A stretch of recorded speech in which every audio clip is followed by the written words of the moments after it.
right, the court will please, come to order. There's a quorum present, and all of our court members are present. All of our notices have been duly posted, and the court's duly called. Is there a motion to open court? So moved. Second. All right, we got an exciting court because everybody's seconding. All those in favor? Aye. Aye. And our invocation today will be given by, I'm sorry. Bailiff will please open court. Now, let me say this so we can all appreciate Shay. So Shay is out. Shay normally puts down what I say, and I'm like, what's his name? Ron Burgundy. I just read whatever's on the piece of paper. You just got the court on time. And it ain't on here, and so I didn't say it. But anyway, Bailiff, please do the honors. All rise. The Dallas County Commissioners Court is now in session for the May 2015 term. The Honorable Judge Jenkins presiding. Please remain standing for the invocation. All right, now our invocation will be given by a guest of Commissioner Price. Judge, Commissioners, good morning. We're pleased to have with us this morning Pastor Kennedy Young, Jr. Pastor, if you'll please come forward. He's the second of 4 children born to Pastor and Mrs. Kennedy Young, Sr. in 1981 in Odessa, Texas. He began his Christian journey in 1988 at the First Independent Baptist Church in Corsicana, Texas, where he publicly acknowledged and accepted his plan of salvation. He also accepted his call to the ministry in the gospel in 1996 at the Olivet Baptist Church in Austin, Texas, at the age of 15. He's not much older than that now. He furthered his educational pursuit in 2000 at the Criswell College and attained a Bachelor of Arts in Pastoral Ministry and Family Counseling. He was serving as the pastor of the College Hill Missionary Baptist Church in Tyler for the past 6 years, and currently he is now the second pastor, only the second pastor of the Eastgate Missionary Baptist Church in Dallas, Texas. They've only had 2 pastors, and he's the second in 42 years. Pastor Young is a servant with a passion, and he's also one where Judge and I and some of us sat in an installation service marathon. People had so much to say about him, and he's also the pastor for one of our superintendents, Ms. Marilyn Boss. So, Pastor, thank you for me. Shall we all bow? Most Heavenly Father, we thank you for this day that was not promised to any of us. We thank you so much for being the watchful eye and suspending your angels to watch over us all day and all night. God, we thank you for this opportunity to come before your presence with these, your people. Lord, I pray that you would bless those who are over the magistrate of this city. Pray that you would bless our commissioners and our judges, that they may bless this community, this city, and even that may spread to our country. Lord, bless those today who are sick and afflicted. Bless those who wanted to be here but could not be here today. Bless each individual that has come today just to be a part of this opportunity. So God, I ask you right now to grab Dallas by the throat and make us submit to your will and to your wishes and definitely to your word. God, we need you to move in this city. Move those who are in the way and move those who need to be in your will. So God, I pray that you will just continue to love us and do only what you can. So God, we thank you for all of those who are in leadership, because Lord, as we lead, it's only a privilege because you have made it possible. Not because of the letters behind our name or those who have helped us get where we are, but we've come this far definitely by faith, trusting and leaning upon you. Lord, be with us today. Let everything be done decently and in order. So God, if there's nothing that's not in your will, not in your order, help it not to be said or shared on today. In Jesus' name we ask it all and pray, the only name that matters. Amen. Amen. And Kennedy, before you sit down, one question. Tigers? First can of Tigers? Yeah. All right. Yeah. Well, that's the Indians right here. Okay, we'll move on. Judge, Commissioners, Lincoln. I'm going to motion to suspend the agenda only because the agenda changed because of the resolution, and the consent is now H instead of G. So then when we get to the section that is H. It'll be G. Got a second? Second. Commissioner King. Good. Okay. Good. All right. And all those in favor, signify by saying aye. Aye. All right, and so that's going to take us to our consent agenda. Is there a motion on the consent? No. Oh, I'm sorry. There's a resolution. Yeah, I'm sorry. That's what that's doing. Resolution. All Okay, right. got it. So the resolution that is before us, and I would ask if there's anyone here from mental health. I don't know if Ms. Richardson, Ms. Stretcher, any of those individuals are here. I don't see Ms. Richardson. But Mr. Stretcher. it says, whereas the month of May is recognized as Mental Health Awareness Month, and whereas mental health is essential to every citizen overall health and well-being, and whereas 1 in 4 adults, approximately 61.5 million Americans experience some sort of mental illness in a given year. And whereas 1 in 17 Americans, about 13.6 million, live with a serious mental illness such as schizophrenia, major depression, or bipolar disorder. And whereas approximately 1.1% of American adults, about 2.4 million people, live with schizophrenia, and whereas about 2.6 Americans and adults, 6.1 million people, live with a bipolar disorder. And whereas about 6.7% of American adults, or about 14.8 million people, live with major depression.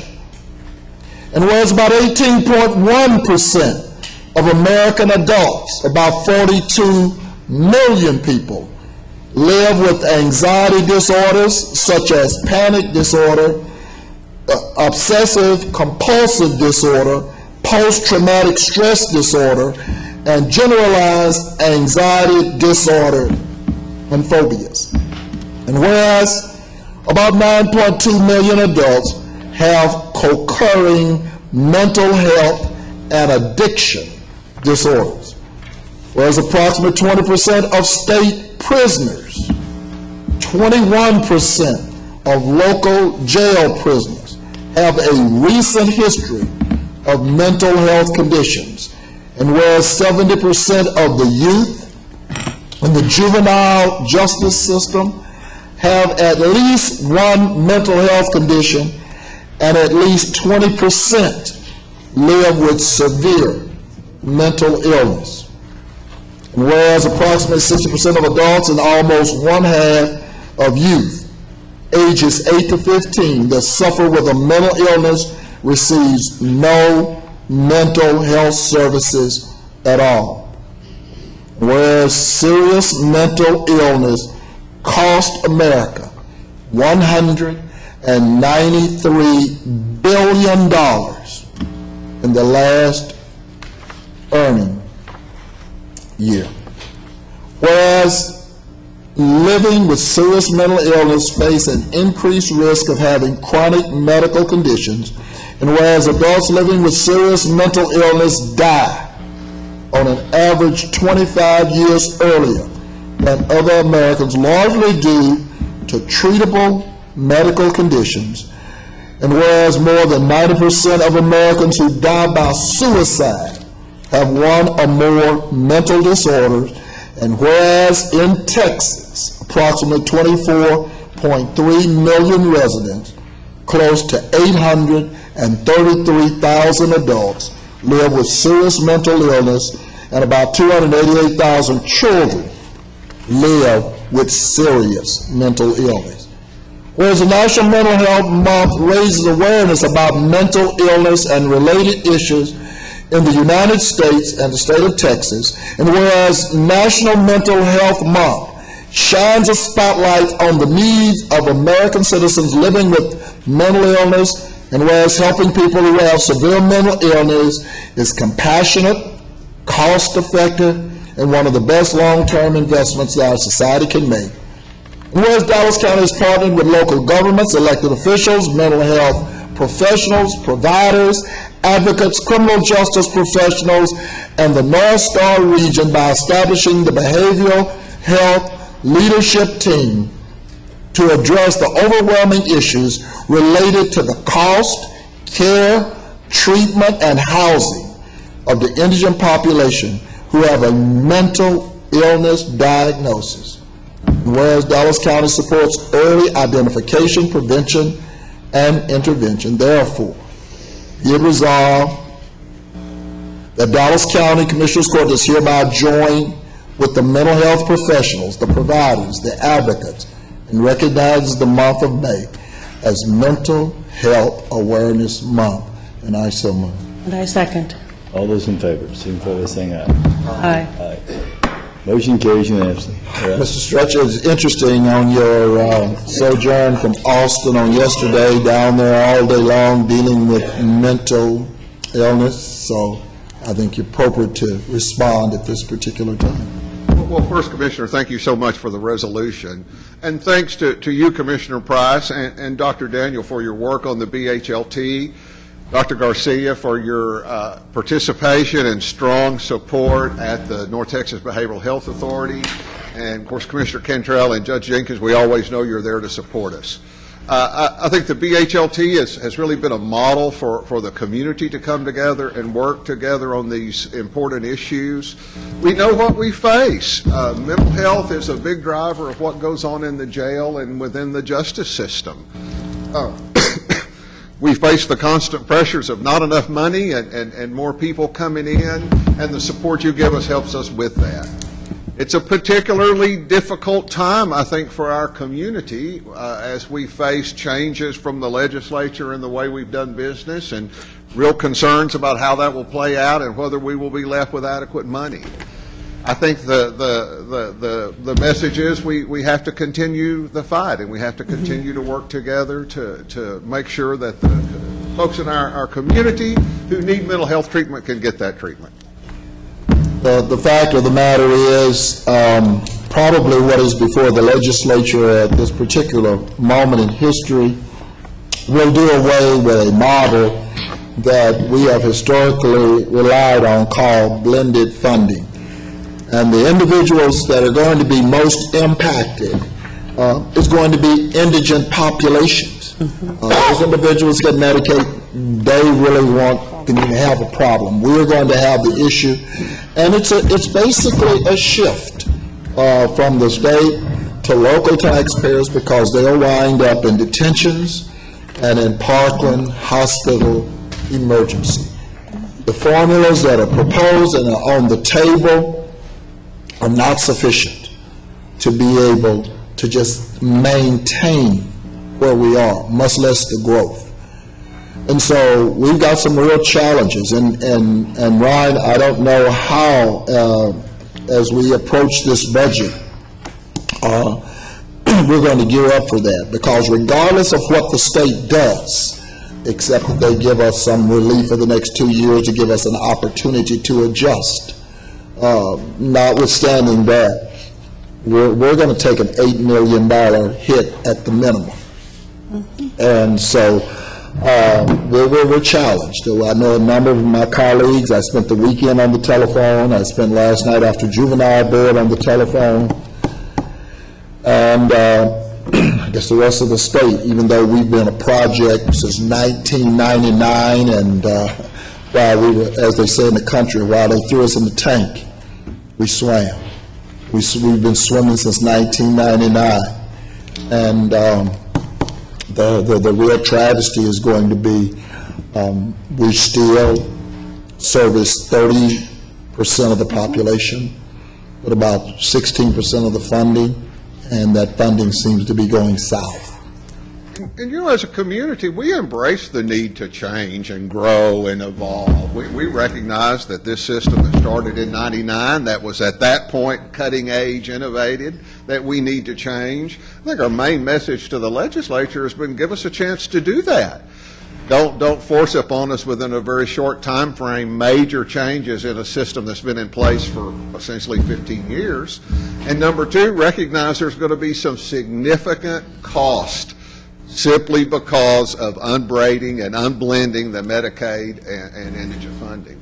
And we will continue to strive to, first of all, help those who have the least amount of voice in any of this, to continue to provide the services in the North Texas area without a doubt. I know that all the providers, all of the partners in this are dedicated, are committed to doing that. And sincerely, I hope that the legislature, in all of its wisdom, does not continue on the path that it appears they're going on. But if it does, I know that we will still continue to be here because we see that, all of us see this as our duty, our responsibility to do it. So as we're not done yet, and I know that if, in fact, this does go through, that we will continue to have dialogue, to talk with other decision makers in order to see what we can do tomorrow and the day after that and the day after that. Well, Thank you so again, much. Brian, while we haven't talked much about it until probably today and last night, I think we need to be talking about how we're going to do some forecasting just in case, because we can't, it is going to impact us, like I said, at both levels. I'll let Parkland worry about theirs, but we're going to do some forecasting. We'll do that. And take a look at, so you really know what the impact. I got it, but, I got it, but it's not going to sit around and act like That it's will not be coming. shortly. Well, and I think the answer is a few days away, Right. Yeah. session, so I think we're, but again, thank you for your support. Thank you, Mr. Stretcher, for your Commissioner- leadership and all your hard work. Commissioner, your request also would be to track, once the legislature does pass what they're going to pass, we're going to Exactly. track the cost for maybe Parkland and Dallas County, and that needs to go out to our Dallas Delegation. Dallas delegation Agree. monthly. Well, That'll be a monthly deal, and it ought to be sent out, and then a meeting ought to be held at the end of the year as we get ready for the next session, for them to There see the is real another impact of what they've done. So Exactly. We'll be ready. Thank you. All right. And this takes us to our consent agenda. Is there a motion on the consent agenda? So moved. Is there a second? Second. Second, the consent agenda was going to die for lack of a second. All right, all those in favor, signify by saying aye. Aye. Motion carries unanimously. All right, next we have court orders 1 through 23, pulling 17 and 19 for a separate vote. Is there a motion on court orders? So moved. Second. Got a comment on two. Go ahead. District Attorney's Office, FY 2015 National Sexual Assault Kits Initiative, and the Bureau of Justice Assistance Grant, and a memorandum of understanding. Got several concerns. Anybody from the District Attorney's Office? One of the things that I know that they have proposed 17 and in the 19. upcoming budget is that they are going to do a dissolution, or they've already done a dissolution, of the state jail unit. In doing that, they are going to assign, there was 5 individuals, if I'm correct, in that state jail unit. Is that correct, 5? Okay, come forward. And with those 5 individuals, they planned on reassigning one to the older adults, is that correct? And then one to this unit here, this sexual assault unit. Yes, sir. Is that correct? Yes. And the other 3 will take on a kind of what I'm calling a new impact unit. What they've done, so that the court will recognize, we funded the state jail unit with some very definitive metrics. And over the last year or so, we've seen those kind of dissolve. And one of the things that this administration has done is that they have provided us a production map of the individuals in the state jail unit versus the rest of the district attorney's office. Yes, sir. And that hadn't had an opportunity to talk to you about it, but it appears as though people in the state jail unit were carrying about 300 cases. One had 500. One had 500. And the rest of the office kind of on par was doing somewhere between 150 cases or so. And so, I agreed with them when we sat down and looked at the plan. The reason I'm bringing this one up, and this is going to be one of the five, as I said, the other three, they're going to have a different kind of impact and differs a little bit from what historically was, quote, community prosecution, more what they call impact. And I'm okay with that. But this one, and I do support that, but the reason I'm using this opportunity is that the unit is at Texas Presbyterian Hospital in terms of what I call the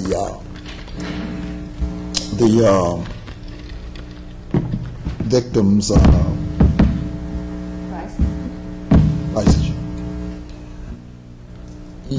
I had some concerns early on, and I guess I'm a little concerned that back in October last year, at least 3 members of this court, Dr. Daniels, Dr. Garcia, and I, wrote Parkland Hospital and asked them to ask the DFW council, Fort Worth Hospital Council, about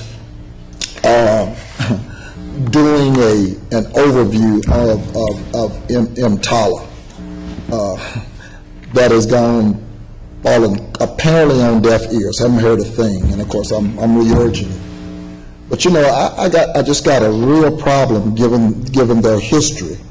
Nobody minds talking about Nina Pham and what happened with her and Ebola, but it's the other part of Ebola seems to have just gone, the way of it's gone away. And so I'm just saying, while I support the initiative, I support what the district attorney's office is doing, got a real problem with Texas Resources Health Presbyterian, unless I get some other numbers with regards to that hospital and what they're doing. We've asked for information, and I've asked, and I haven't received anything. And so I want the court to be real clear. While I support the district attorney's office and all that's going on in this, I'm going to vote no as long as we don't get any information. Then you need to pull that one? Okay. No, you don't. No, you don't. You're going to vote no because of the computer, we are going to pull it. Yeah. Are you voting no today? He only pulled 17 and 19, we did not Yeah, pull. okay. Okay, so they're saying we're going Do to you pull want to vote anything but yes, because I need to pull it? Oh, no, I'm not going to vote yes. Okay, so then you need to go ahead and pull it down, please, and The mayor agrees to move court orders 1 through 23, excluding court orders 2, 17, and 19. Second. And let me speak on this issue as well. EMTALA is the patient dumping law that was championed by the late, great Ron Anderson and others to stop emergency rooms, primarily in wealthier areas, from dumping their patients, from refusing to take care of people who come to the emergency room and sending them to county hospitals or just sending them home. The concerns about EMTALA are important concerns that we constantly must look at to ensure that we don't have situations where our hospitals are not following that important federal law, which is a landmark civil rights law that ensures when you go to the emergency room, you are cared for your emergency. Now, this program, this rape crisis program, is important in and of itself and for a different reason. What we were finding is that there are victims of sexual assault who, for whatever reason, because of transportation, because of distance, or because of, they don't want to go to Parkland, They're on the park. we're not going to get examined and to get a rape kit. The best way for us to catch sexual assault perpetrators is with the rape kit. And so a decision was made because of Presbyterian's locality to a variety of places. You know, it's right down the street from Vickery Meadows, where Eric Duncan and Louise Troe were when the Ebola situation happened. It's near our densest neighborhoods in North Dallas. So the idea was to open a rape crisis unit there as well to service people who would come to that unit. I am sympathetic to the concerns that Commissioner Price is addressing. I'm not singling out any particular hospital at this time. I am saying that it is important for us to look at EMTALA and make sure that it is being, as a lawyer, I want to see what the evidence is, but right now, as Commissioner Price pointed out, we don't have the evidence as far as EMTALA. I am going to support this initiative because I do think it's important, and frankly, if Methodist and Baylor and 10 other places want to do it and we had the manpower to do it, I'd support that because I want rape victims to have as much opportunity to, as quickly and as short of a distance as possible, get in and get those important tests. And we want to send a message in this community that that's not tolerated. And one of the ways that we'll do that, and I want to commend Presbyterian and the past DA for opening that center and this DA for pushing forward with that. One of the ways that we'll do that, and the legislature has to help us, is we need more resources to actually test these rape kits. There are backlogs in these rape kits, and the sick and sad thing about that is you've got people out there who are sexual predators, and we could catch them, but we're not catching them, and they're offending again. And so I understand his concerns about that program, but I do support, and I think he's saying the same thing. He's voting differently today, but he also supports this program. But because this program, even if a hospital is failing in some of their entire obligations, which I'm not making that accusation today, I'm just saying that we need to always be vigilant and we need to study that. I would support them having this asset and being able to test these rape kits. I don't think there's any question that the people sitting at this table are vigilant at health care, public health care, and its delivery to persons, all persons who need that in Dallas County and the environs. This particular item, to me, is too important to women, to our families. That does not mean that I will stop in any way, shape, or form asking questions in a very direct way to our healthcare providers, how they are providing services, but I too would be voting yes on this because there are better vehicles for expressing those concerns, for following up with what questions and concerns we have. Well, if the court will recall last year, and again, Wait a second. We're out of order talking about, okay, I'll tell you what we're going to need to do. Make this what we're voting on, because we can't be having a discussion on something that's not in front of us. Judge, I cannot get out of what you started until you finish this part. Why don't we vote on this and then move on? Yeah, I think we're going to have to vote on two. Am I going to take a vote on two since that's what we're discussing, or does it really matter? no, she can't. You've already started the other court. We've excluded I 217. understand, but now we're talking about, It is We just vote on this, and then I'll move We're forward on okay. 2 and discuss We're it. okay, Judge. We're okay. Okay. you're okay. Okay. Because we move it, we approve Yeah. it, we pull it. Yeah. So now we're discussing. Yeah, You're fine. you're fine. Just, All question on okay. But I just want to Right. ask, Discussion. 1 through 23, excluding 2, 17, and 19. All right. All right, question's been called. Any further comments on the court orders other than 217 and 19? yes, I just have one real quick, Judge, and that's on court order 20 and 20, hold on just a second, this thing is frozen. 20 and 21, which are the exceptions. And I just want to thank Mr. Bazan and Mr. Martin. Obviously, the reason there are exceptions is because the equipment was so old that only one company made those pieces. But it had to be done, so definitely, I will be supporting it, and I appreciate staff hard work on this. That's it. I'd like to make a real quick comment on number 3 then, and that is the DA's grant application for the bilingual caseworker. In situations of family trauma, it is so important to be able to speak the language. So yay to the DA's office for having this position for a bilingual caseworker. And hopefully they will not be funded under grants. There will be permanent positions in the future. Thank you. And one final comment on 5, I don't see him here, but I want to commend Jonathan Bazan and everyone who worked on the resolution of the MedMod. A great job, and I think he did a really good job leading those discussions and working with everyone on that. Kudos. You mean 6, not 5. I'm sorry, 6, yeah. All right, so comments having been made, question having been called, all those in favor signify by saying aye. Aye. Any opposed?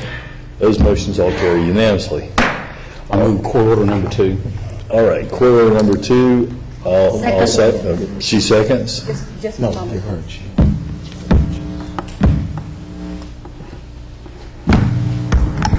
Got it? We've already had, We still know. That's it. I think so. No, you don't, I'm sorry.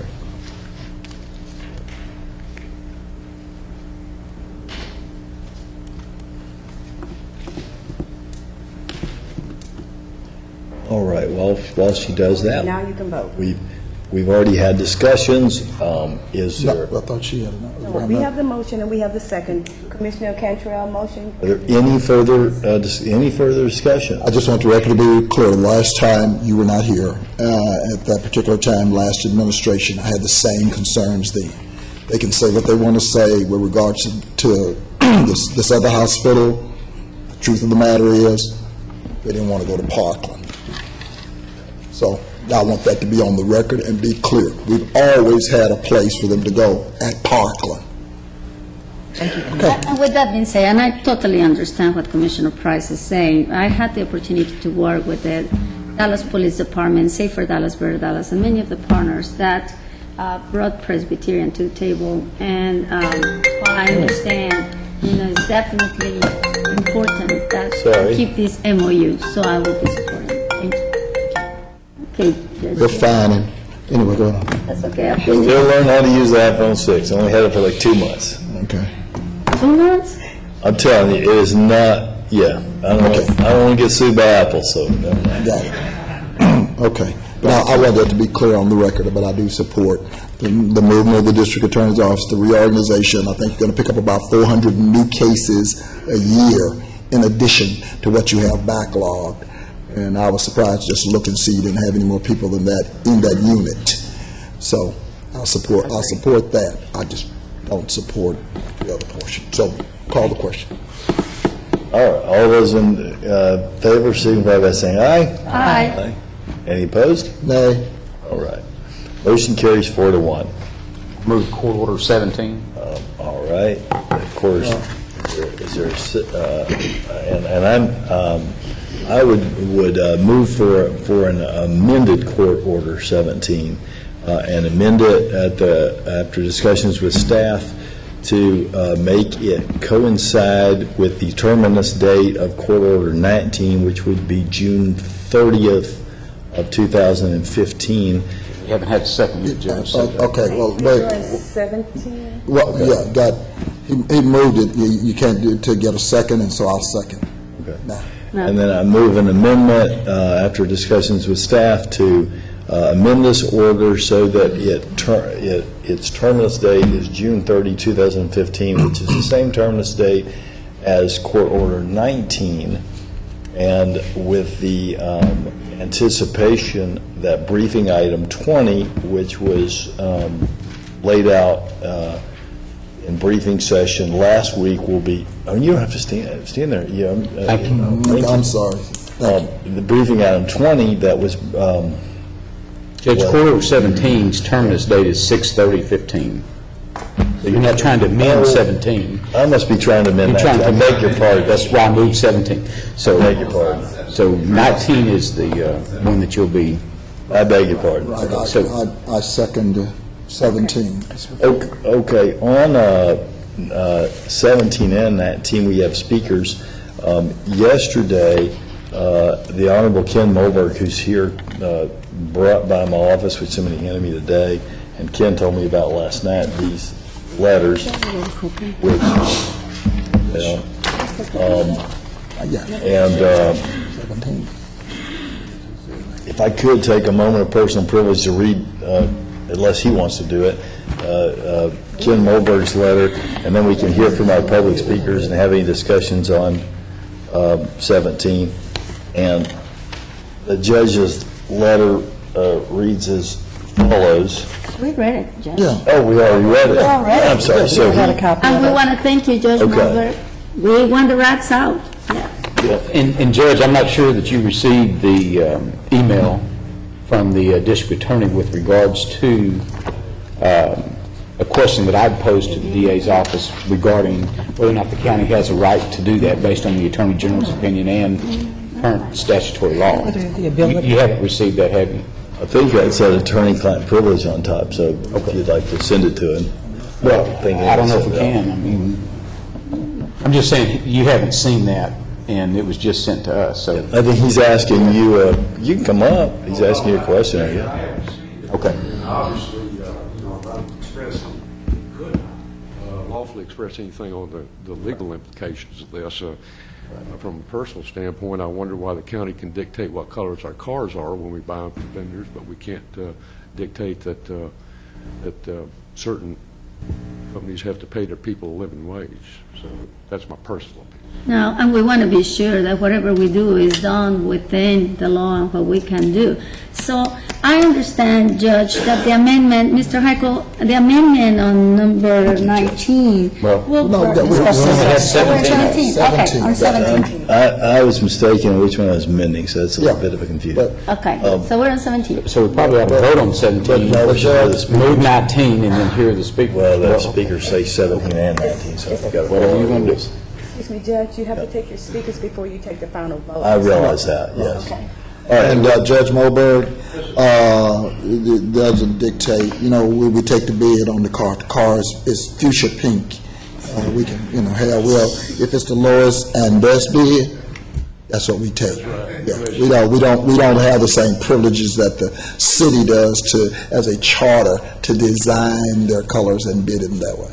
Sometimes Look forward to those fuchsia pink sheriff's cars. Yeah. No, I mean, the point of the letter, obviously, is that we're very thankful about the commissioners taking seriously what we feel is the need to not only address that issue, but to extend the janitorial services. To 5 days. To 5 days. And We're all on board with that. We're on board with that. You can imagine how it is sometimes when you have a jury trapped in there for weeks, and it gets very difficult. On the other hand, we had understood that there was no real genuine debate about the county wanting to support a living wage for people. It was just whether it could, whether in fact it could legally. And We appreciate your basically, letter. the district attorney has basically said, and you know this as well as I do, counties are political subdivisions of the state, and we get our authority from the state. And they have held, and Judge Roden held, is that unless we get specific authority, you know that as a judge, we don't have the latitude, again, that some of our charter cities have. They can make up their rules as they go along. No, and as I understand it, as of today, they have a lot less latitude in the charter cities. There you That's go. what I say. Thank you, Judge, for your letter. But it's good to see all of you, and from all of us over there and across the county, thank you very much for your interest. Thank you. You can assume we will take care of it. All right, and we have Speakers. speakers on this with a bailiff. Please read the rules of decorum for our public speakers. All Commissioners Court attendees are hereby advised that session in accordance with provisions of the Dallas County Code, Section 74-71. Visitors and registered speakers are to preserve order and decorum at all times. Personal, profane, or slanderous remarks are not appropriate and will not be allowed at any time during this public meeting. Any and all applause is to be kept brief in observance of time constraints. Disruptive visitors and or registered speakers may be removed and are subject to the penalties provided in the State of Texas Penal Code, Sections 38.13, 42.01, and 42.05. Registered individual speakers are limited to a maximum of 3 minutes, and the maximum discussion of any one topic is limited to 30 minutes. All right, and we have several speakers today on several topics. Now, the way that this works is when a speaker is speaking on a court order for us to consider, for that matter, a briefing item that we're considering, we take that before, during that discussion time and before taking a vote. So our first speaker on the list today is not about either court order 17 or 19. So you and anyone else who has an issue other than these issues that we're voting on today will be heard at the regular time for speakers at the conclusion of the briefing agenda. Our first speaker on an item that we're voting on today, on item 17 and 19, is Ms. Rosemary Wright Rieger.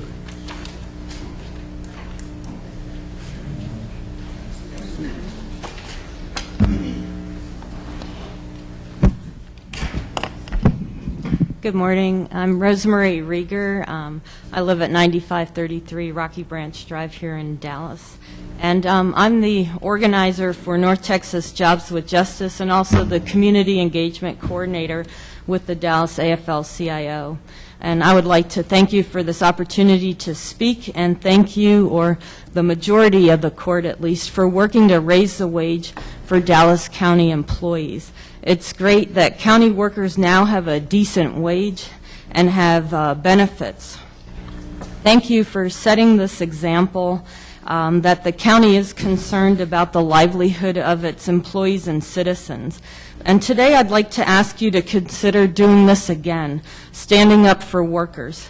But this time we need to go beyond county employees and consider contract workers who are working for the county through third-party contract employers. These workers, like Walmart workers, are low-wage workers. They do not receive many times full-time hours, and so they don't have health benefits. They don't receive sick leave or family leave, vacation, and so on. But if these workers could get a contract with their employers through the county, which contains stronger language supporting a higher rate and benefits, this would not only raise the standard of living for these workers, but also this type of language could set an example for all Dallas area employers. We all want Dallas County to be a great place to live and thrive, workers and employees, businesses, large and small. But when workers cannot earn enough to pay rent and support their families while working full-time, that's just not right. And to support this, I have some numbers. The National Low Income Housing Coalition has found that in Texas, on average, you need to make about $16.77 an hour in order to afford the fair market rent of a two-bedroom rental unit without paying more than 30% of your income. And that assumes working 40 hours a day, 52 weeks, 40 hours a week, 52 weeks a year. The average rent in Texas is $872. For Dallas, the number's a little higher. It's $17.56 an hour. And at a minimum wage, a worker would have to work 93 hours per week to afford this. So you as Dallas County Commissioners can set an example again for all as to what it means to do the right thing when it comes to contract workers. Please consider extending the contracts being discussed today on a month-to-month basis so that we can move forward and raise the bar for contract standards. Thank you, Ms. Rieger. Our next speaker is Mr. Shamari Lewis.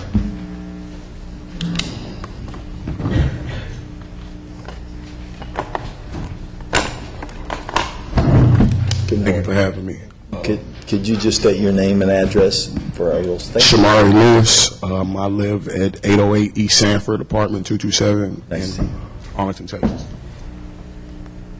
I'm just going to tell my story. I've been working at Walmart for 4 years. I've been the R Walmart organization for 2. And in the last 2 years, I've learned so many more of my rights. As for instance, Walmart hired me part-time, but I worked full-time hours. And they do a lot of people that way to keep them from getting their benefits and so forth. And we're understaffed and overworked where people get hurt, and then they go to try to check on the insurance, they don't have any. And, you know, I'm grateful for the wage increase, because a lot of it's big going forward. You know, people coming in, but it also, for a 4-year employee like me, I didn't receive anything. And to work every day and go to work hard, I'm 32 years old, so I know the meaning of working. And to go to work every day and come home and, you know, you have to, you know, you can't even eat a decent meal. And I'm a single man, so I can imagine what a family would go through. And it's just almost unacceptable, you know, for a company to be so large and make so much money, and so many of their workers are living in poverty. You can't, there's no way that making $9, $10 with a family you can live. And I just would like to see a better, I'm trying to figure the word, it's a better workplace for me and my fellow employees, because Walmart calls us associates, but they don't treat us like associates. They treat us like, you know, an indentured servant is what I call it. And just going forward, I wish and pray that somebody could, you know, touch them the right way to just know that if you work every day, you should deserve a living wage. You know, people, I'm sorry, I just got off work. I'm sorry. Okay. If you get hurt at work and you can't provide for your family, Walmart's not going to look out for you. They're just going to send you on your way. And too many times I've worked with people who've gotten hurt at work and had to just brush it under the rug because they couldn't afford, you know, the insurance. Or if you do offer the insurance, it's pricey and it's not helpful. It's just a lot of things that go on inside the company that I just wish it, you know, would change and give them better, you know, morals and to treat their employees like associates instead of just, you know, slaves or anything. And like I said, just thank you for having me. Thank you, sir. All right. Our next speaker is Mr. Edward Turner.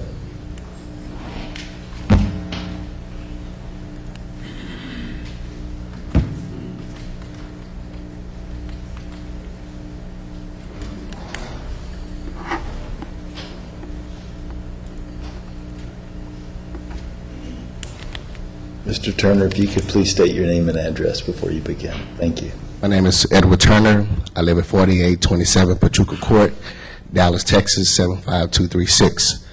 I'd like to thank you this morning for having me. I'm here today to ask Dallas County Commissioner Court to support higher standards for custodial workers who contract with the county. With higher standards come a livable wage, wages that are essentially increasing the quality of life and the economic growth in the county. Dallas County prides itself on paying county employees a livable wage of at least $11 an hour. It's a time for the county commission to require the same standards for those who contract with the county and provide quality services, and particularly custodial contracts. The bar must be raised. These workers greet us each morning. They are there in the midnight hour. They are there when we come back to work in the morning. They clean up after us, and they do jobs that many of us would not do. Custodial work is a dirty job. They work with hazardous chemicals that protect us from bacterial and viral outbreaks. Lord knows we do not need another outbreak in Dallas County. Custodial workers is a dirty job, but it doesn't mean that they deserve dirty and inhumane pay. I ask this commission to look deeply into the contracts that are provided in Dallas County and make sure that these workers are receiving a livable wage. Thank you. Thank you, sir. And our next speaker is Mr. Charles Reeder. Mr. Charles Reeder.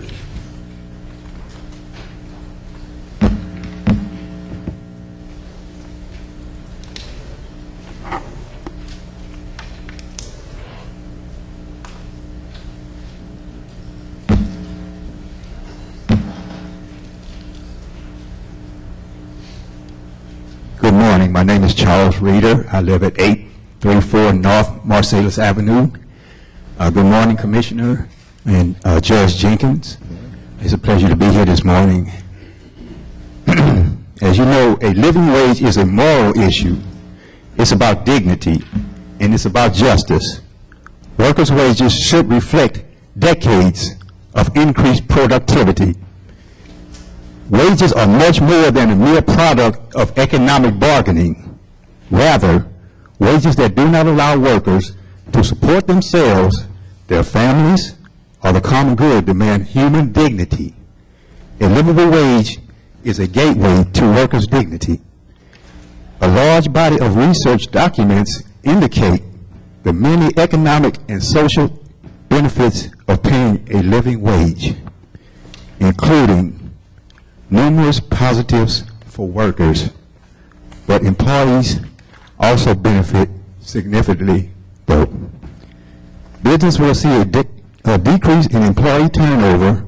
Higher wages attract more qualified and productive workers. Business productivity will benefit from improved employee morals. Thank you. Thank you, sir. And our last speaker on this topic today is Mr. Isaac Henry.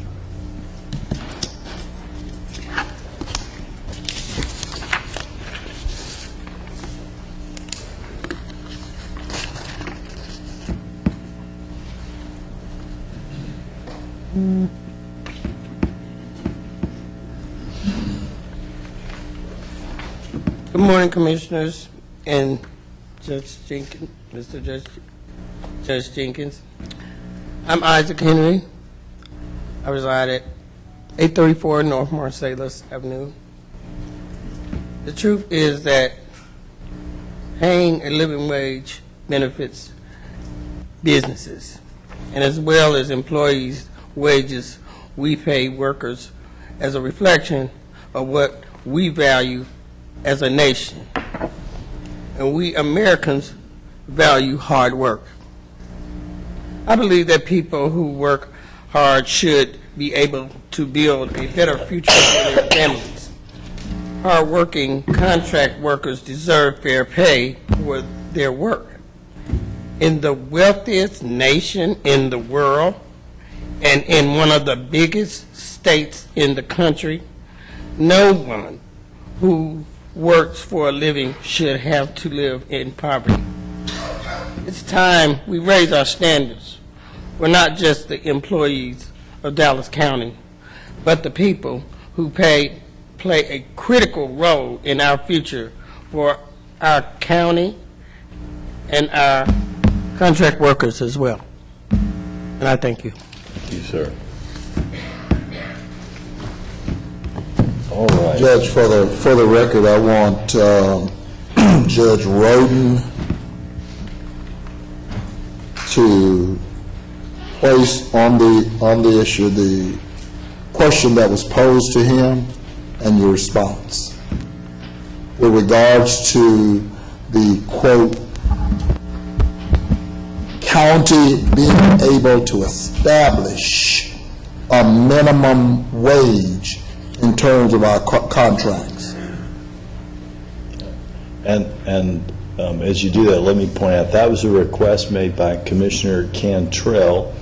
It is not actually what the staff and I are trying to do, but it's certainly fine to do that as long as Commissioner Cantrell in this court is willing to waive the attorney-client privilege, because when the answer was given back, very clearly on top of it said attorney-client privilege. Judge. But I have no problem with waiving the privilege myself. Judge, I want to make sure you understand something. Take a public When a sentence. court member asks the attorney in the district attorney's office to opine on an issue, it is on behalf of this court. He issues that opinion on behalf of this court, not to an individual court member.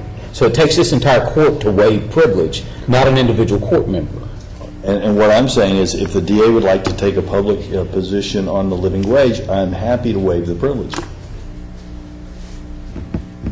Well, whether he takes it or not, I mean, I can read it from my email. I'm just putting it on the record since he had all these speakers. So I don't want to appear as though. Point of order, I think we're going to need to waive the privilege for, do you want him to? I have no problem waiving the privilege, but it takes a court to waive the privilege. No, we don't have a problem. Is For there? this particular item. No. So, the court, so let's take a vote on that. Does is there a motion to waive privilege as to the DA's stance or memo? So moved. Second? Second. All right, any discussion? All those in favor signify by saying aye. Aye. Motion carries unanimously. Mr. DA, go ahead. With respect, and I'm not going to read the memo, but basically with respect to what we've looked at, is the question was posed by Commissioner Cantrell last week as to whether the living wage could be made a part of the specifications in the bid process. Previously, the prior administration sought an Attorney General's opinion on the use of whether that could be made a specification in the bid process. The Attorney General responded to Dallas County that that could not be done. There is an alternative method of procuring products or services on behalf of the county, and in that other process, which we call the request for proposal process, RFPs, the Attorney General was asked back at that time, can the living wage be a factor to be considered? The Attorney General does not get into fact issues and said it cannot make a determination because that would be on a contract-by-contract basis. However, the Attorney General and the case law has, over the years, has established what factors can be acceptable and those that cannot. And the courts have pointed out, as the statutes provide, that the counties can only do those things that are specifically allowed to be done by statute. Unlike certain other municipalities, charter cities, things of that nature, they have a different source of power than the counties do. And the counties derive their power solely from the legislation that is provided and gives them the opportunity to do that. And under the procurement statutes, the Supreme Court has clearly established in landmark decisions that a governmental body, a county body, cannot adopt policies or issue bid solicitations that have specifications that restrict competition, and the only way they can is the specifications must have a definite and objective relationship to matters of quality and competence, or are adopted pursuant to clear legislative authority. And in viewing that issue and in comparing like situations, the Attorney General has issued many opinions that have discussed what can and cannot be done. In those different opinions, the court and the Attorney General as well, but the court has made clear as well that when you're looking at which items can be considered or made as a specification, a governmental body may not take a bidder's social responsibility into account when evaluating that bidder's responsibility, nor can the county use the procurement process to remedy seemingly intractable social problems and promote general social policies, however laudable those policies might be. So we're not taking a position saying that living wage is not certainly a laudable goal However, under the opinions that have been issued and the restrictions that counties have, and the requirement that the procurement process requires this governmental body to take the lowest and best offer for the benefit of the taxpayers. That is what the statute requires, and therefore that restriction is what this Commissioners Court has to follow, excuse me, in our opinion. And just for the record on that, and what the staff and I are working on is to find the lowest and best bid. It is not our desire, and what the court will not see is a bid, a new RFP for janitorial services that has a line item number on it.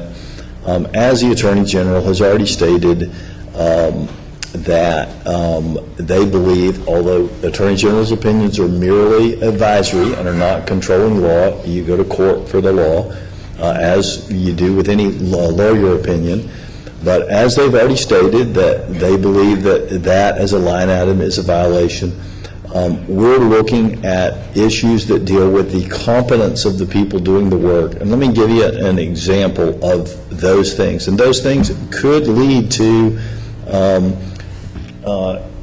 people being paid more money because, for instance, it's SWIFT's. This particular contract that we're about to vote on is SWIFT. SWIFT stands for the Southwest Institute of Forensic Sciences. It is our crime lab. It is where autopsies are done. There are chemicals there. There are items that if you get it on your skin, it is caustic. There is sensitive material there. It is a crime lab. It is important that the people that work there have background checks, for instance. And it's important that the people that work there aren't constantly changing people, but there are people that the people who work there are familiar with. It's important that all the OSHA standards are followed there. These are things that can go into what is a best bid. So the issues that we're looking at in coming up with a best bid, there are aspects of your Attorney General opinion. I don't agree with what the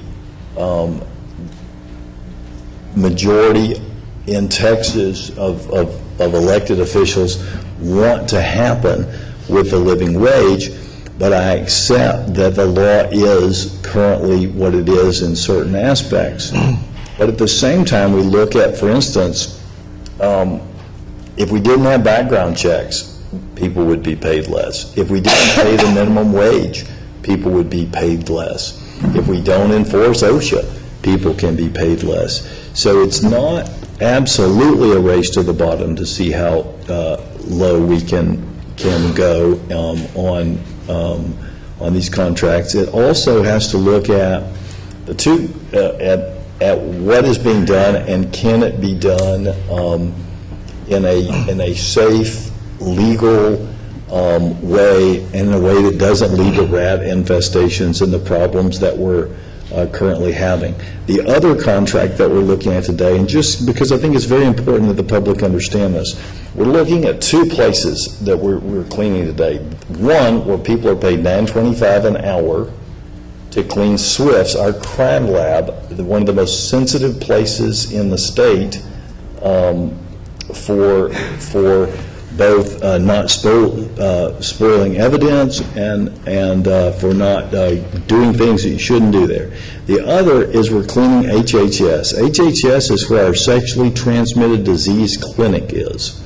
It's where a lot of disease treatment and disease prevention takes place. Cleanliness is very important in a medical setting. Proper training so that people don't come into contact with contaminated items is very important. And I appreciate everyone's viewpoint, and I recognize that we all see things through our own lenses. I recognize that elected officials in Texas tend to be older, much older, than the people who are working for $8 an hour. And they tend to be people who are much more privileged, and most elected officials tend, including all of us up here and the DA, are making somewhere between $150,000 and $200,000 a year. And even if we remember back to our childhood and the harder things in our lives, I'll never know, and I have to recognize that, I'll never know what it's like to have my parents come to a country and bring me without papers so they can work 3 jobs so I can have a better life. I'll never know that. But what I do know is we're number one in America for child poverty, and we have to do something. And that's what we're trying to get your buildings clean. We're trying to make sure that your information is secure and that your evidence is not compromised. In the process, it may turn out that people are paid a living wage, and I hope it does.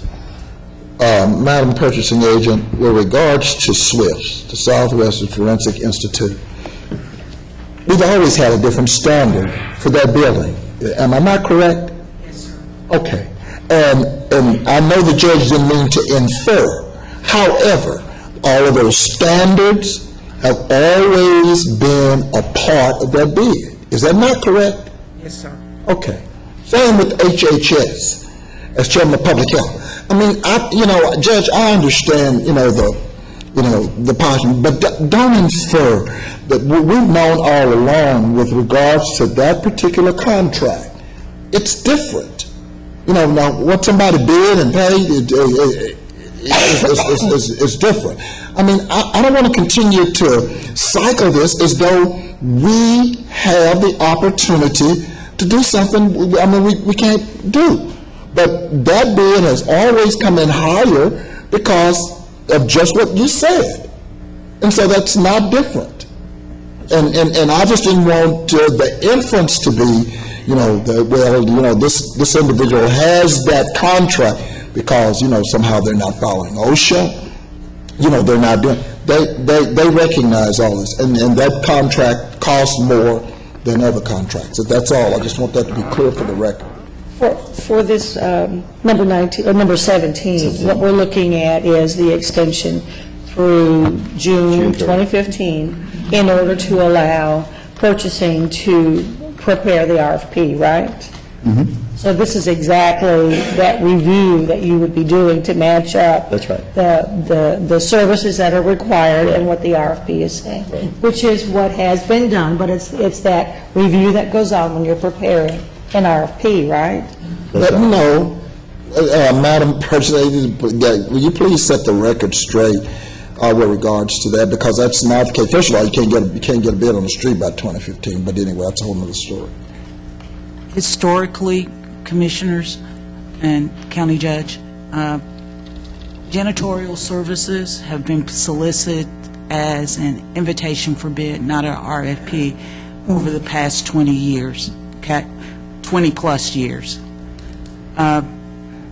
In reference to the extension that we put on the agenda, the reason we put it on is last week we briefed the new standards associated with janitorial services, going from 3 days in evening to 5 days evening services.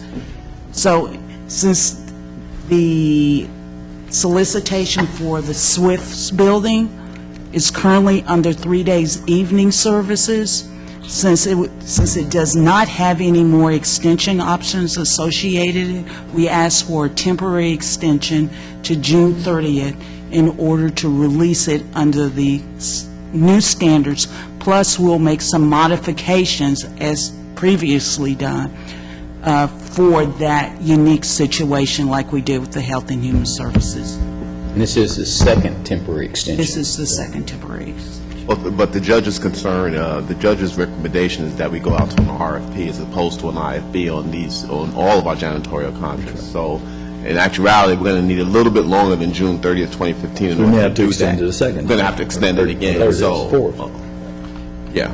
And the focus, again, as the judge was saying, would be on quality and competence as opposed to just low price. Is that Or the 3 to 5 days. right? And I understand that the majority of this court is stating that they support the concept of paying a living wage, but are concerned about the legality of doing so.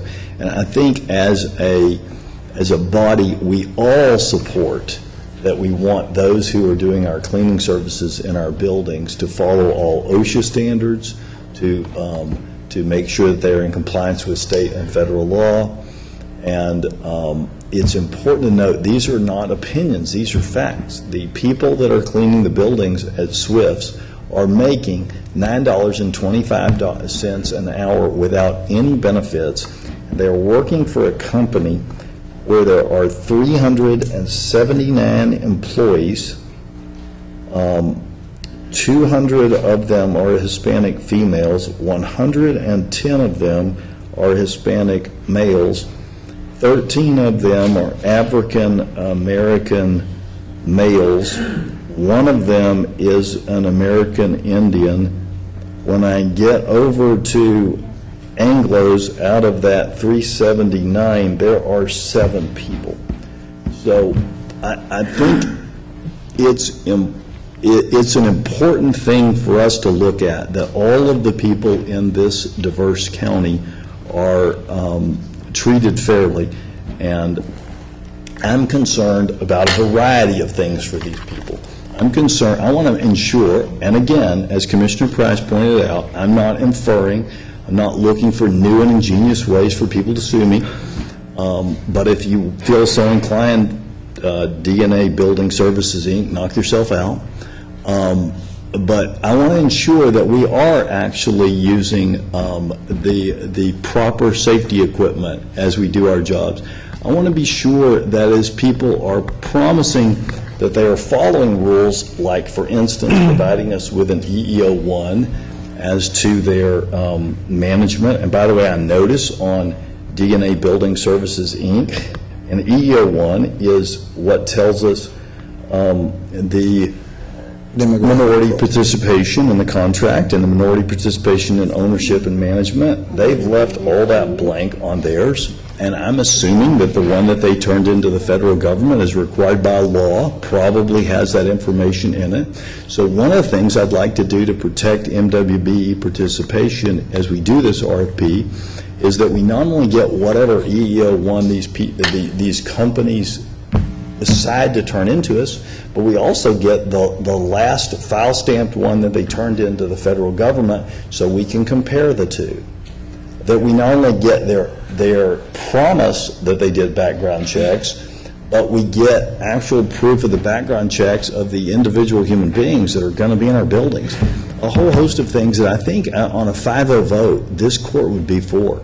And if that results in companies having to do a better job of protecting their employees, then I don't think that's anything that anyone in this court would be opposed to. And if it results in our employees and the public being safer, I think that's a good thing too. And so that's what we're working towards. And I appreciate you championing this, Judge, but, unfortunately, you chose the janitorial to illuminate the EEO-1, which I've asked for in this court for the last 30 years, and it's basically made it part of the practice as we go forward. But if you read any construction company that have come before this court with a contract, sound the same.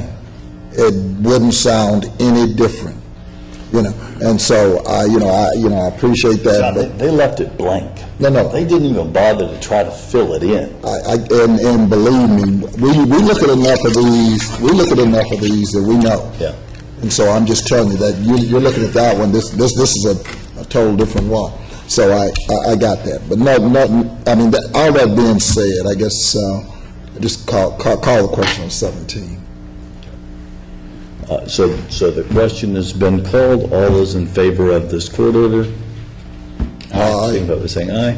I normally vote opposed, but in an effort to try to move forward on this, I will abstain. I cannot in good conscience vote for a contract that pays $9.25, but I'll abstain rather than voting no because of the brevity of the extension. So one abstention. Motion carries 4 to an abstention. Move Court Order 19. Oh, somebody second? I will go to 5 days a week, in this country. Are you second? Yes. Okay. Well, all right, and I move to amend that, or perhaps we need to do it as a friendly amendment, to make that court order coincide with the one that we just passed, so that the terminus date of that extension would be June 30th, 2015.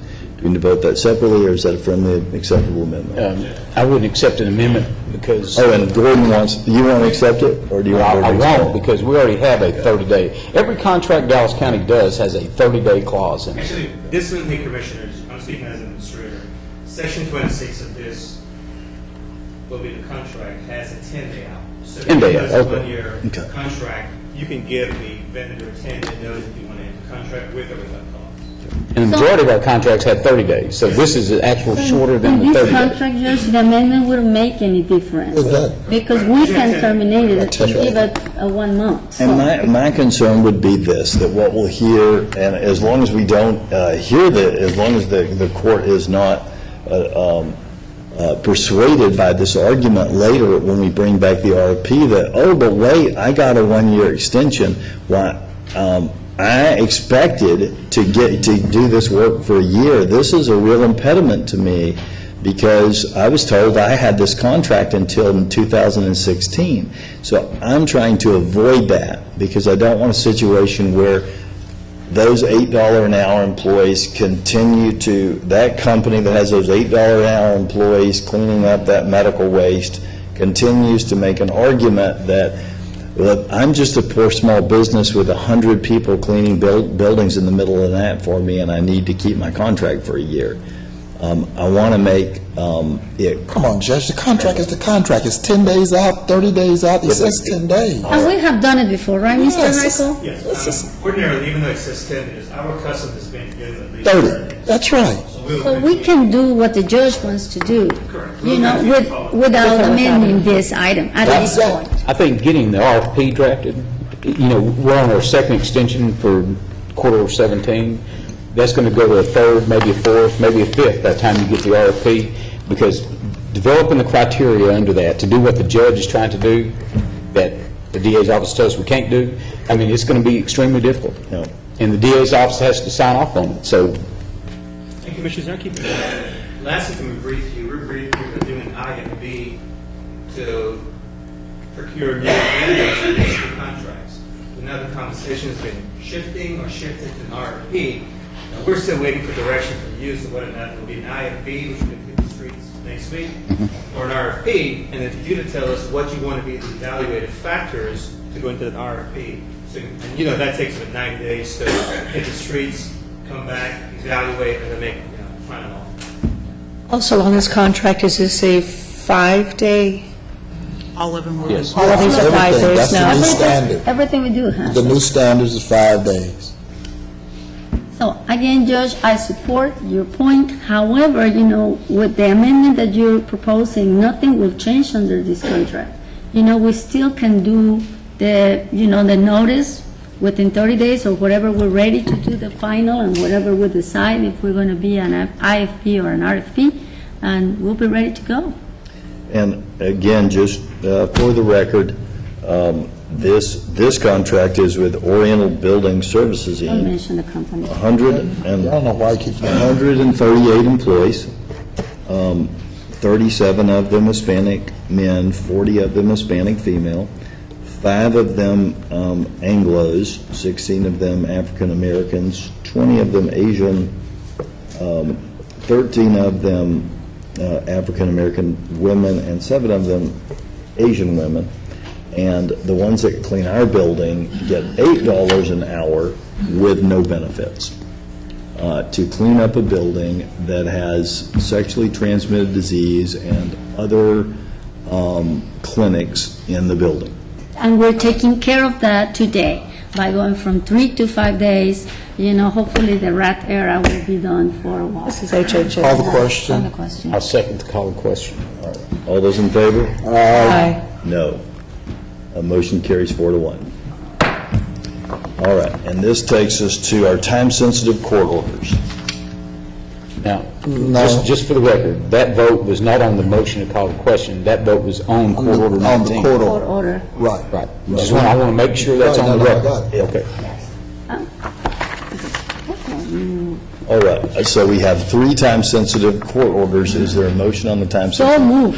Second. Second. Are there any discussion on the time-sensitive court orders? Any discussion? I do have some comments, Judge, on the Public Works item number 3, which is the agreement between Dallas County and the Trinity Roadways Press, Medical District Drive, and this is an item that I just want to give big kudos to the Public Works Department, Ms. Alberta Bray, Mr. Tushar.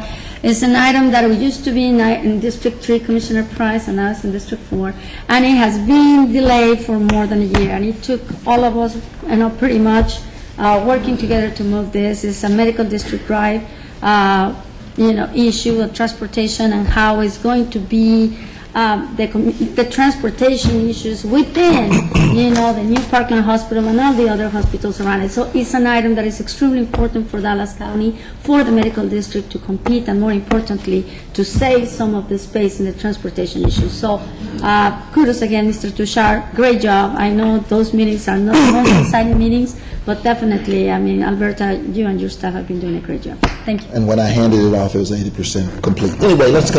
But without this contract, without this, Alberta, could this move? No. Got it. So, Commissioner, it could be 80%, but without this, it could never be Call the finished. question. Come on. Okay? Call the question. Just for the record. Okay, got it. Just for the record. Okay. All those in favor, signify by saying aye. Aye. Any opposed? Motion carries unanimously. Okay. Mr. Martin, will you please take us through our briefing session? Yes, Ken- Judge. Ken Nolan, before you do that, Ken Nolan, will you come forward and give us your presentation? Now, do we still provide 1/3 of your funding out there? Yes. Are you cleaning your buildings 5 days? 4, I believe. 4, okay. Good job. I just thought I'd help you out. Go ahead. Good to see you, Mr. Good to see you, I haven't Ken. seen you in a Thank while. you. Judge, Commissioners, it's that time of year again. I'm going It's to that tell time you of- what we're doing and what we found out so far and what to look forward to this summer. The three main types of property that we have to responsible for are residential, commercial, and business purpose property. Let's talk about residential first. Each year, we have the University of Texas at Dallas conduct a ratio study for us after we complete the prior year to tell us, one, did we do a good job, and secondly, what do we need to do for the year coming up. So our initial ratios, which were from last October, after our 2014 efforts, showed that in some cases, we needed to do a lot more residential reappraisal than we had done in the previous year because the market continues to go up. And you could see what UTD does for us, that first column, the census column, they take all the sales in a particular school district, they compare it to what our values are, and they come up with a ratio. In the second column, they run multiple regression and predict what the values will be on each property, compare those to ours, and give us a ratio, because we don't have a sufficient number of sales in all places, but we need to look at all neighborhoods we have. So you can see there's some ratios that were in the low 90s in the first column, and actually in the second column there was actually one, Carrollton Farmers Branch, that was slightly over 90. Our goal is to keep all property between 95 and 105% of value. That's what the law requires. When we did our initial analysis, we had targeted 290,000 residential accounts. Let me back up because there's one thing on there. You have one that's at 100.36 and one that's at 100.23. Right. You're not saying that we are overvalued. That study does not say that we are overvaluing the property of people in Duncanville or Highland Park. There really should not be a percent sign behind that. Well, it's a comparison between what they. It's a regression value. Right. The second column, the first column is the most accurate column because it's based on actual sales. So explain so that the public won't think that means that we've overvalued their property. What does that regression number mean? The regression number is a prediction that they'll use for areas where we don't have any sales, a significant number of sales, yet we need to do some kind of a check to see, are we doing our job? Now, Judge, if you go back to those two areas, where the actual sales that took place in Duncanville, we're at 96% of value, and I believe the other one was Highland Park, we're at 93% of value. Does that mean where there were no sales, it was at,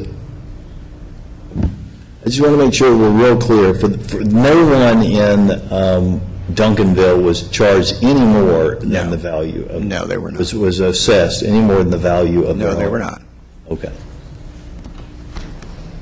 All right, as I said, initially, we targeted 290,000 accounts to be reappraised. After working through the year and getting more sales and getting closer to January 1st, we actually ended up doing about 360,000 accounts, which is a high amount for us. We haven't done that much work in residential homes in years. Mobile homes, we have about 12,000 of those. We have to look at those every single year. And then building permits, we had 3,813 new construction permits for homes and 27,000 miscellaneous permits. Those can be anything from a remodel to putting a fence up, and we go through those and determine which of those are significant to changing a value. You can see for the 360,000 accounts that we did this year, how they were scattered throughout the county by city and by school district. And the next one. And there's a map of the county. Anything in red, and this is typically the case with us, we don't target geographic areas in residential. We target those areas that need to be reappraised. 5 years ago, I stood before you, and that map showed that most values were going down. 5 years later, the exact opposite has happened. And I will tell you, I'm surprised. I didn't think 5 years ago I would be here telling you how well things have turned around and how much values have gone up this time. What is the red show? The red shows The up? red are the neighborhoods we're reappraising. And they're scattered all over the county. It's based on that we need to reappraise them. Okay. What were the market trends in residential new constructions? New construction was up over 2014. There's more housing starts. Sales activity was positive across the county. There's more sales, shorter time on market. Prices have gone up. I know all of you we see articles about once a week in the paper talking about the real estate market in Dallas, how hot it is, how much values have gone up. There's a limited supply of homes coupled with a high demand. There's a lot of people coming to Dallas, but there's not a lot of new construction. I'm not sure we'll ever get back to where we were because we're getting built out. There's not that much land left as there once was, but the demand is the same, if not higher, than it used to be. Consequently, it's driving prices of existing homes up. Well, consequently, what they're doing is that G word that nobody likes to talk about is called gentrification. You're pushing people out.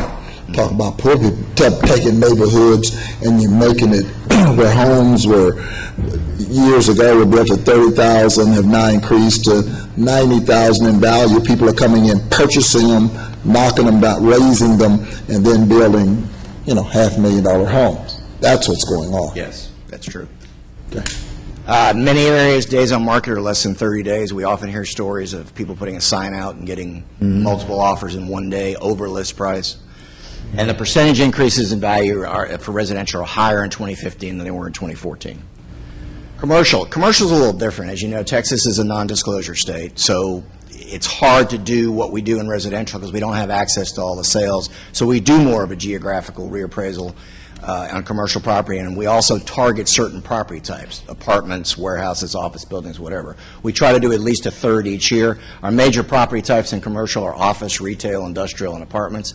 We had 509 new construction permits in commercial this year. We had 3,873 miscellaneous permits. Can I ask a quick question about this? And I realize it's only a small amount of homes, but for instance, there are homes in Dallas that are for sale for $20 and $30 and $40 and $50 million. I realize that's only a few homes.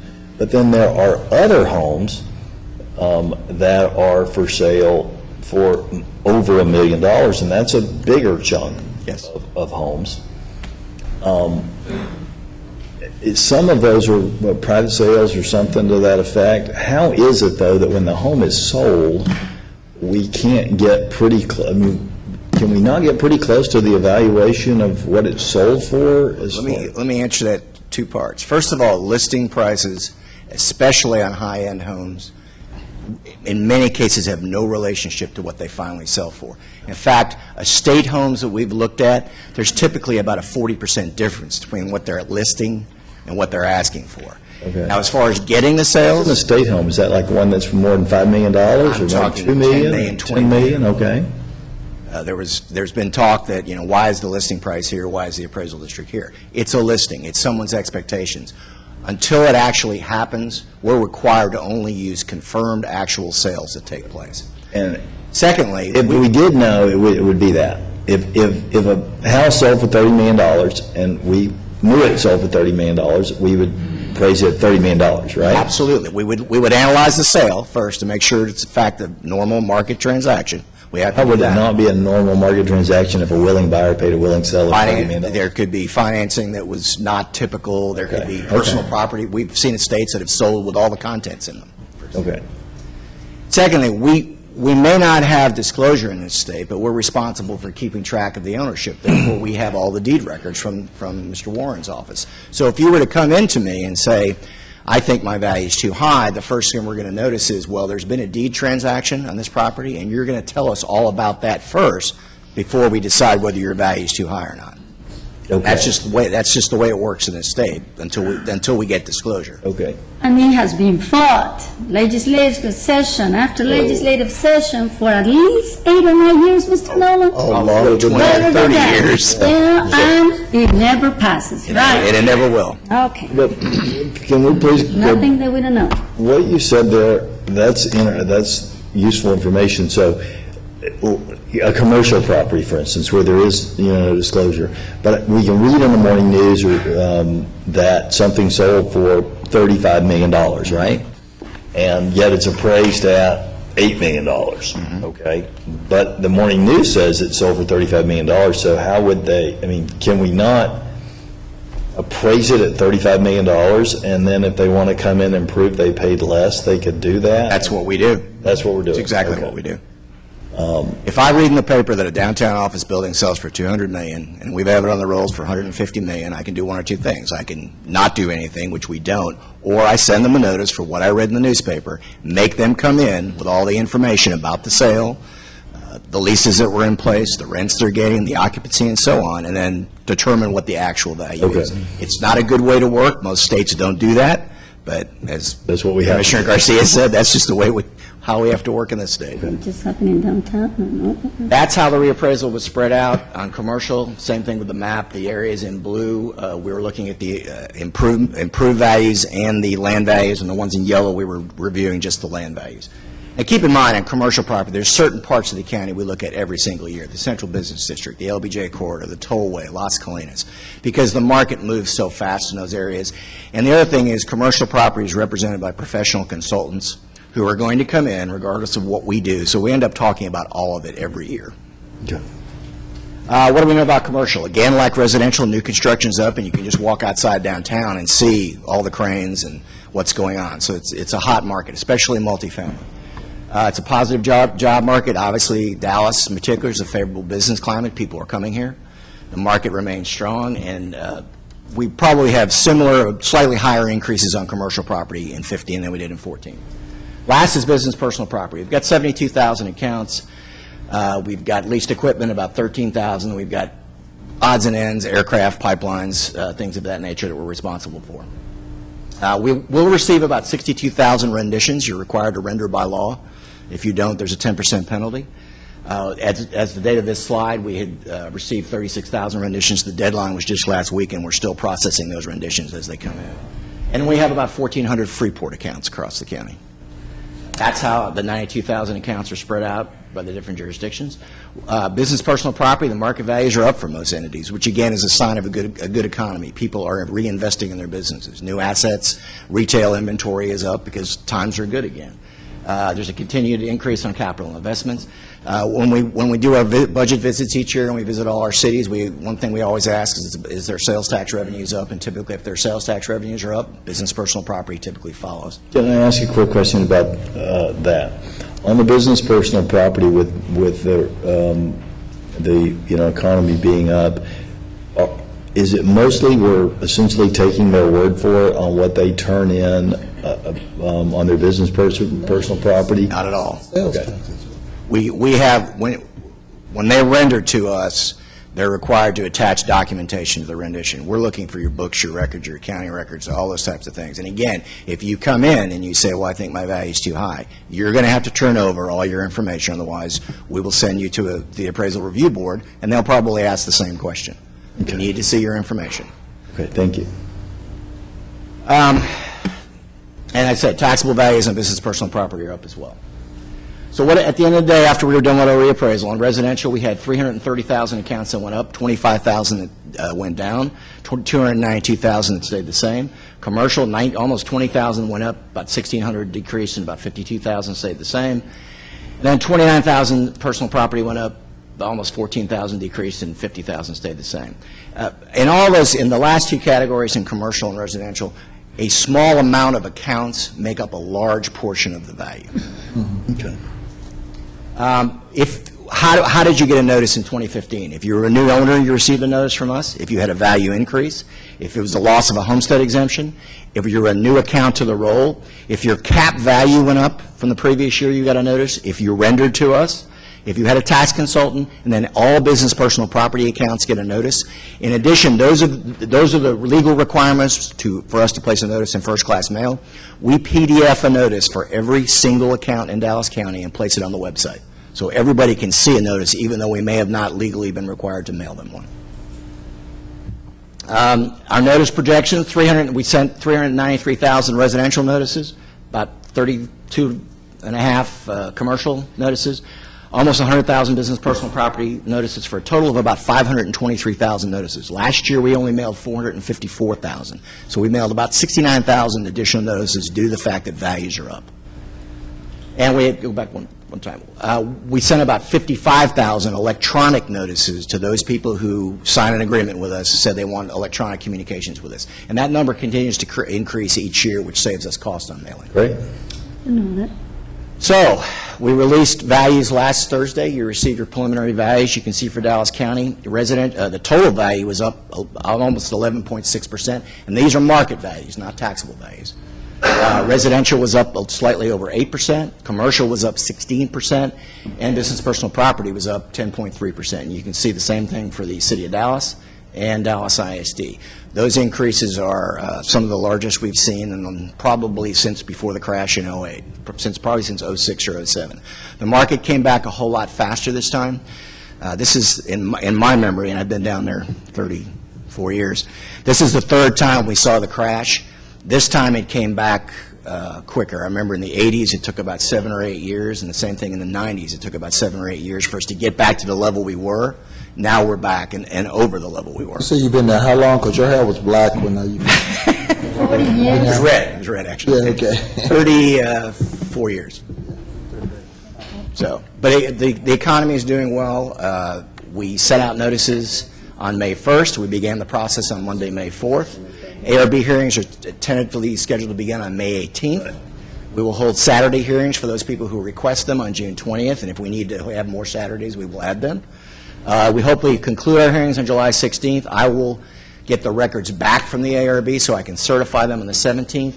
The legal deadline to certify the roll this year is July 27th, since the 25th falls on a Saturday. Hopefully, we will present the roll to you probably on July 23rd, is what we're shooting for. And the deadline for people to protest is June the 1st? It's June the 1st. And if people want to protest, they need to bring, June the 1st or 30 days from the date we mail you a notice, because business personal property is later than that. How is the process, Mr. Nolan? Can you please just go? Yeah, Are you? What are the hours of operation? Can they do it by email, in person? I mean, those details that people want to know. You can protest online if you don't want to come in person, and when you protest online, we need you to attach some documentation. It's basically you sitting down with an appraiser without you having to come down there and drive down to our office. Many people like to come to our office. We encourage people to meet with us informally. We don't want to go to hearing any more than they do. So if you have documentation and you bring it into us, whether it be, I just bought my home and here's my closing statement and it's less than you said it was, my home has defects, here's pictures, here's estimates for repair, those are all the type of things we look at. If we can agree, you sign off and you withdraw your protest when we go down the road. If you can't, you're scheduled for a hearing with the Appraisal Review Board, and you have a formal hearing. And if you're dissatisfied with your formal hearing, you can sue us in County District Court. That's the process. Thank you. Okay, thank you. Thank you very much. Great job as always, Ken. Thank you very much. And your hair was red as a Pokemon. I remember. Mr. Martin, you want to continue? Item 2 on the budget. Authorize updating the take-home vehicle policy at Dallas County Code of Ordinances to add the Director of Facilities Management, Deputy Director of Facilities Management, and Assistant Chief of Security position to reflect operational needs of county departments. Item 3, authorize a contract extension with the Social Security Fraud Investigation Agreement for the base year period June 1, 2015 through March 31st, 2016. Engineering and Project Management, item 4, authorize the addition of 8 escalators at the Frank Crowley Courts Building. Annual contract for full-service elevator escalator maintenance effective May 20, 2015. Health and Human Services, item 5, approve deletion of Section 18 Insurance, A3 Medical Malpractice Insurance from the fiscal year 2015 Part B formula and fiscal year 2015 state services contracts with Resource Center of Dallas. Okay, and I just want to say, I was looking for you, Mr. Clark. Great job. That $7 million plus escalator, elevator contract, and the management of public traffic and employee traffic, and it has been nothing less than monumental, and you have done it, and you've really done it, with some with some less rancor. So I just want to say, thank you. And that new has been great. Thank you. Appreciate it. I'd also like to make comment on this, is there has been a lot of special attention paid to Crowley building just because of the number of issues that all seem to converge at the same time. And elevator service was one of the areas that seemed to be, or escalator service was always just a real spot.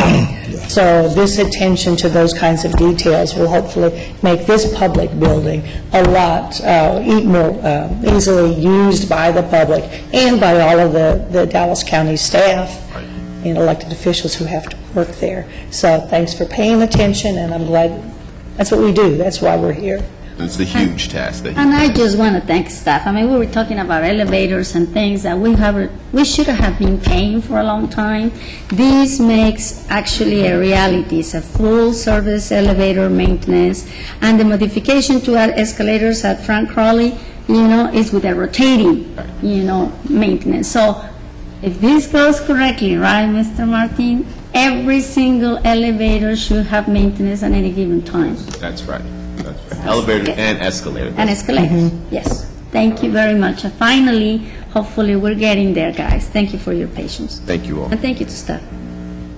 Item 6, approve creation of 1 new administrative assistant position for Dallas County Health and Human Services Health Division Early Intervention Clinic, and that's paid through grant funds. And of course, that will be a bilingual person, right, Mr. Thompson? Thank you. Mr. Price, you had a question? That's okay. I don't know how Ken ran out of here without my Walmart north and south and my Quick Trip north and south. That's okay. I'll deal with it later. Item 7, recommends approving the term of amendment number 3 for a personal services contract. Item 8, Public Works, authorize the county judge to execute the attached PSA between Dallas County and the city of Carrollton, Texas, Road and Bridge District 2. Item 9, award work order number 1 to Leany T. Ramey and Associates in the amount not to exceed. They got a road and bridge in District 2? Easy. Oh, okay. And one and two are very good road and bridges. Thank you, number 4. Commend you guys. A lot of work. Thank you. Right, yeah, very good. Item 10, authorize the award of work order number 4, Amendment 1 to Alliance Geotechnical Group in the amount not to exceed $49,980. And purchasing item 11, Purchasing Department and Divert Court, the accounts payable recommends Commissioners Court authorize approval waiver of requirement for professional liability insurance under AQ 2014 annual quote for transitional housing Divert Court for the period of January 1, 2015 through April 30, 2015. And Mr. Brown has a few bring-ups. The first one is a clarification and correction on the equipment list. Item 2133 should be listed as Public Works rather than District Clerk. We'll make that correction as it's purchasing.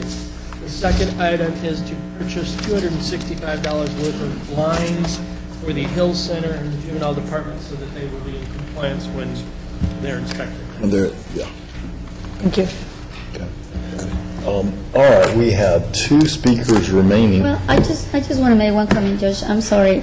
On the Health and Human Services, we have an article that Mr. Thompson brought up about Dallas County could establish needle exchange program. under the bill okayed by the State House. And this is something that I know, Mr. Price, you as the chair of the Health and Human Services Committee have been fighting for many years before I got here. But sometimes there's a lot of wisdom coming out at the legislature, and I think this was one of them. Once in a while, Commissioner Control. Every once in a And, while. It's called a blind house, runs up on an acre. Okay, I mean, I am delighted to see this because as you all know, we have the highest infection rate of HIV in Dallas County, and we really hope that this, will help us to reduce those numbers. And last but not least, facilities management item, the jail control system upgrade. It has all the intercom replacement is 95%, done, and this new system is digitally driven, if I understand correctly, and will make the sheriff department organization work a lot better and, more importantly, more secure.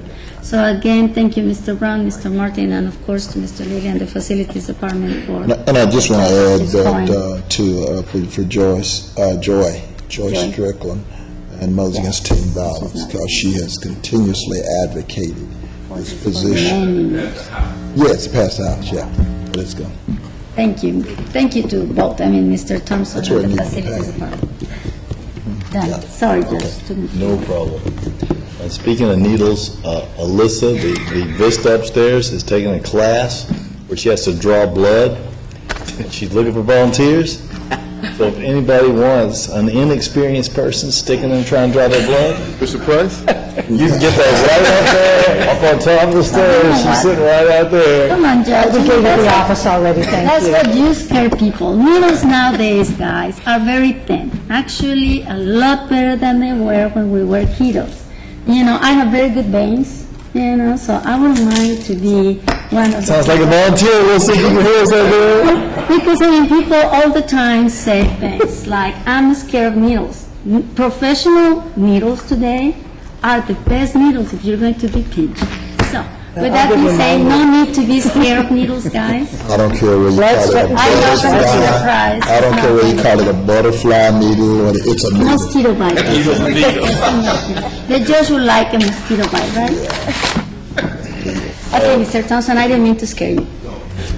So we have two speakers remaining. These are on items other than things that are on our agenda. The first, and we've already read the rules of decorum for the speakers, so our first remaining speaker is Ms. Cynthia Smith. Ms. Cynthia Smith? Ms. Cynthia Smith. And our final remaining speaker is Mr. James Slater.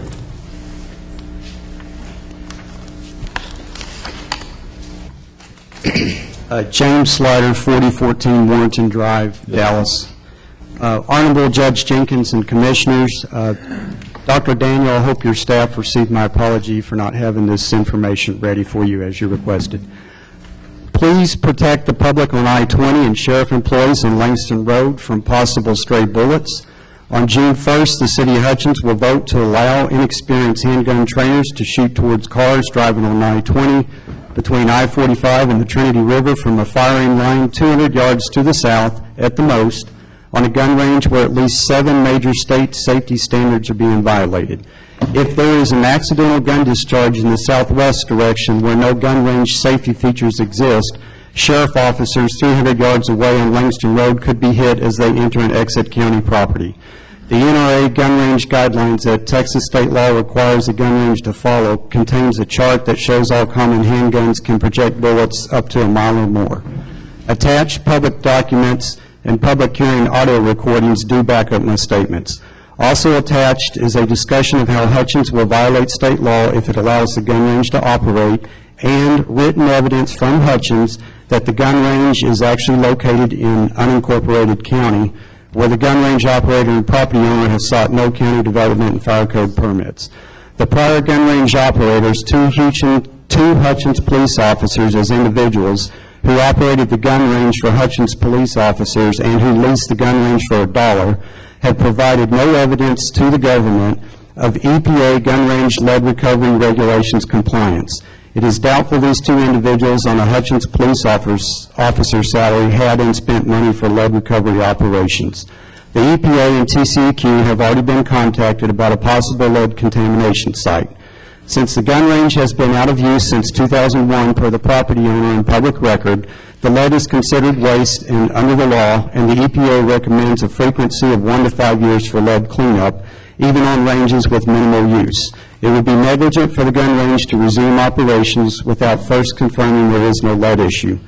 The new gun range operators and lessors, a married couple operating as a DBA, and who have not demonstrated to the government they possess adequate funding to bring the gun range into safety compliance and environmental regulations, admitted at a public hearing they were making no changes to the gun range property, have no experience managing a gun training range for the public, and had no legally required safety plan in place when Hutchins was scheduled that night to approve a gun range permit. The new gun range operators, property owner, and the Hutchins public officials were unable to state at a public hearing which agency regulates gun ranges, meaning they all had no idea gun ranges are required to follow safety and environmental regulations when Hutchins was scheduled that night to approve a gun range permit. Thank you. Thank you, sir. Thank you, Mr. Slater. If anybody's interested, I have evidence on county has jurisdiction. I have evidence and copies of the gun range laws required by the state. I have some EPA discussion stuff, and I have laws that Hutchins is violating. Thank you, sir.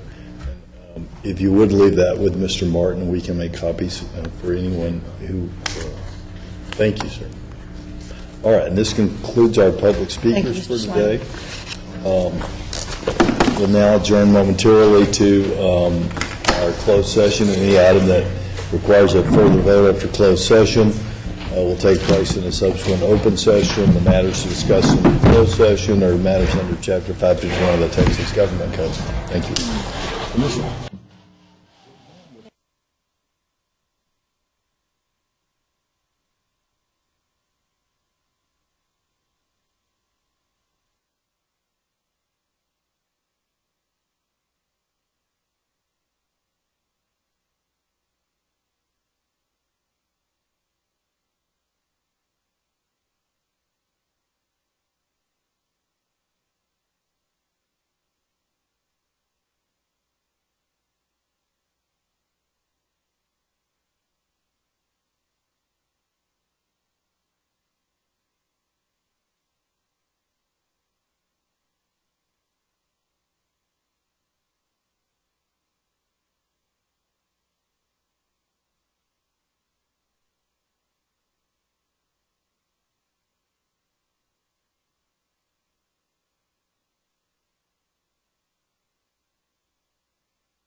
President.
Put me on the screen so we can roll up out of here. And the court is adjourned.